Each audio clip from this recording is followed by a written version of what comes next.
은신 중인 이란의 최고 지도자 아야톨라 알리 하메네이가 이스라엘에 대한 응징을 선언했습니다.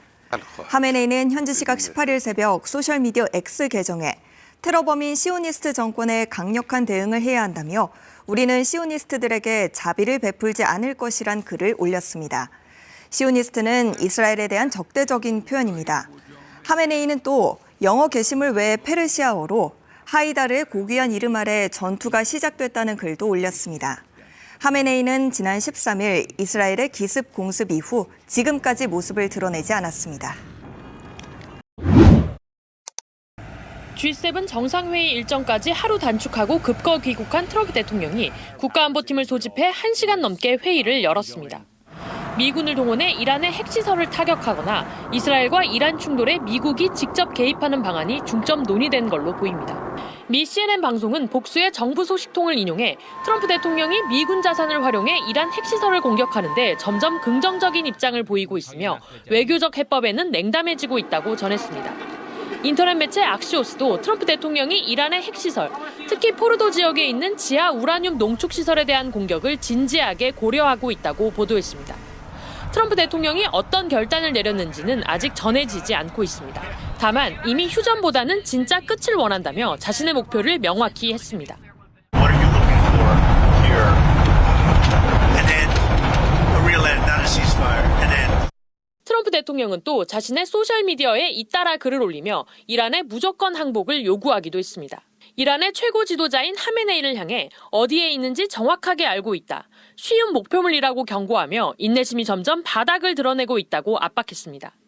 또 이란 영공을 완전히 장악했다면서 주체를 우리라고 칭하기도 했습니다. 미국이 이미 이스라엘의 제공권 장악을 지원했음을 강조한 걸로 해석됩니다. 특히 언제든 이란에 대한 군사적 공격이 가능한 상황이란 점을 부각하려는 의도로도 풀이됩니다. 워싱턴에서 KBS 뉴스 김지숙입니다. 이슬람 혁명 수비대가 미사일과 드론을 대규모로 동원해 이스라엘을 추가 공습했습니다. 공격은 새롭고 진보된 무기를 동원한 맹렬한 공격이 심화할 거라는 예고 이후 단행됐습니다. 이란은 지난 하루 동안 장거리 드론 수백 대가 이스라엘 텔아비브와 하이파 등에서 무기와 전략적 위치를 표적 파괴하는 데 성공했다고도 강조했습니다.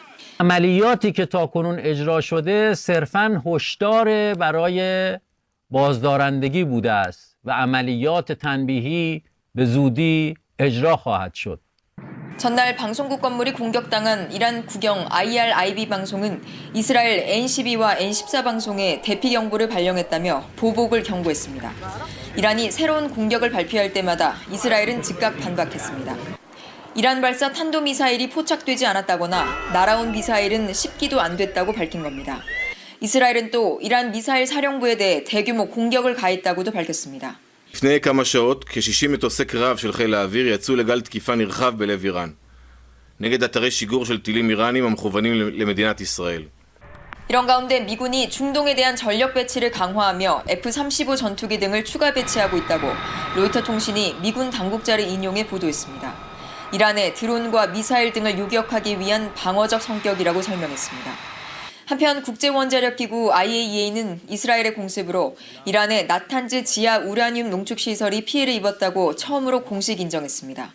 IAEA는 고해상도 위성 이미지를 분석한 결과 이 시설이 직접적인 공격을 받지는 않았지만 전력 공급이 끊기면서 원심 분리기가 심각하게 손상됐거나 완전히 파괴됐을 가능성이 매우 크다고 밝혔습니다. 파리에서 KBS 뉴스 안다영입니다.